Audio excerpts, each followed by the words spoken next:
Hey guys, what's up? So, my wife said that a lot of times in my videos, I guess I open my eyes real big and say, hey guys, and I look really weird. So, I apologize for that if I do that. It's not intentional. I'm just trying to grab your attention. We're going to talk about this guy, the Evo, what is this? The Scorpion Evo 3S1, right? And this nasty trigger, and we're going to see if we can do something about it. All right? Real quick, let's do this. So anybody that has one of these Evo Scorpions knows that the trigger is very heavy. It's like, I don't remember what it's advertised as, but it is very heavy, okay?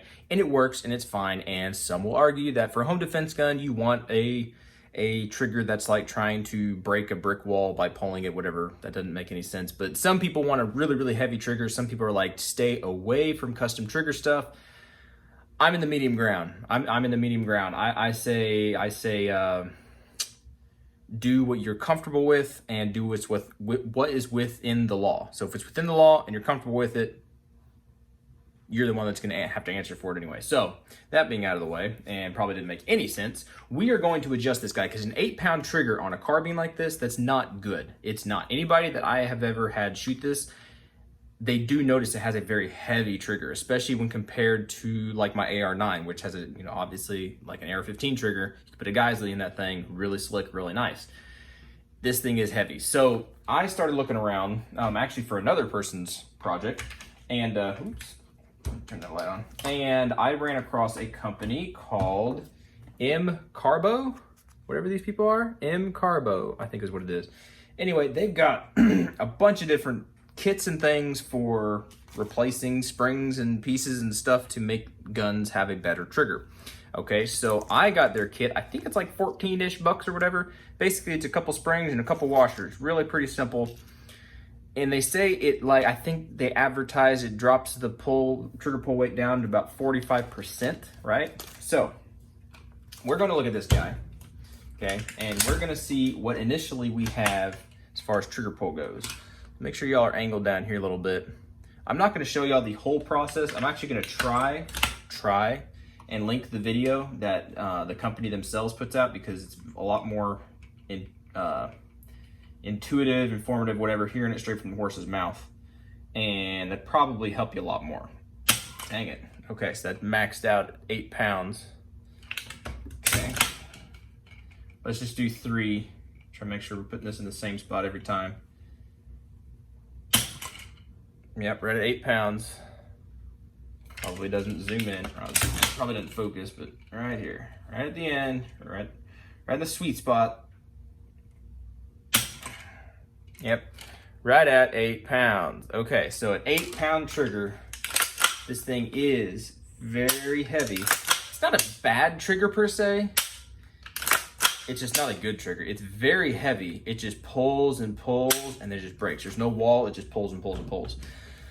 So we're going to do this little modification real quick. I'm not going to show you because YouTube is YouTube, but I'm going to link the video, and I'll put down in the description what tools you will need. That's also in their video. So check their video out if you want to know how to do this. This is my take on this. Let's see if it actually does anything. Okie dokie, guys, we're back, and that didn't take a whole lot of time. It took a little bit of time. I was almost able to keep up with the video, which is about 22 minutes. So it took me about 30 minutes or so. Not really hard. It's just this simple little finesse things, especially if you're not super familiar with taking apart, like detail stripping, the fire control group out of this thing. It's not that hard. All right, so if we remember before, we had an 8-pound trigger pull, okay? Now, we did clean everything, and it was dirty, so I'm gonna throw that in there. But here we go. Make sure it is cocked and ready to go. Try to put it in the same spot. Angle this down so you know I'm not cheating.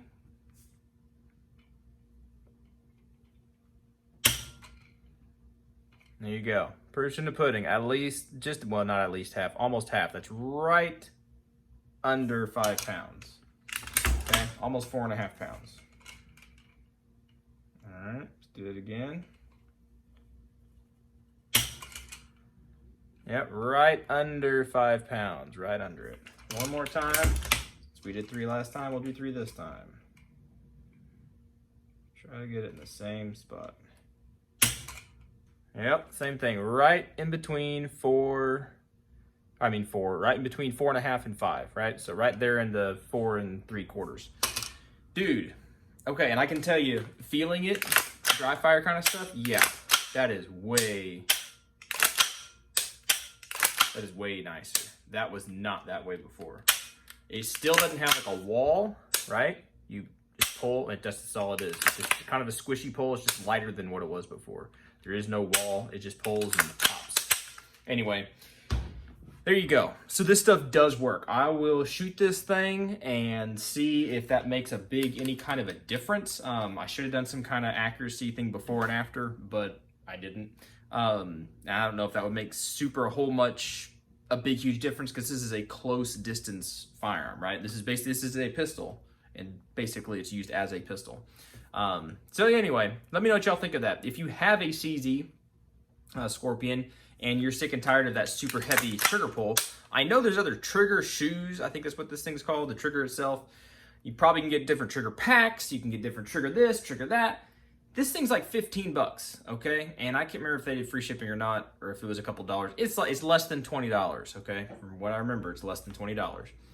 And to get nearly a half your trigger pull, to take that out, I think that's pretty good. That's still a 4-pound trigger. I can't remember if Glock is supposed to be like 5.5 or so. And that's on a pistol, unsupported. This thing, you can have both your hands on here and have a little bit more finesse over your trigger pull, if that makes any sense. So anyway, I think there's reason to do it. We'll see if I really like it, if how well it works, if it doesn't anything, I don't know what, but we'll see how it runs. All right, if y'all have any questions, let me know. And that's pretty much it. All right, y'all be good to be safe, and we'll catch y'all in the next video.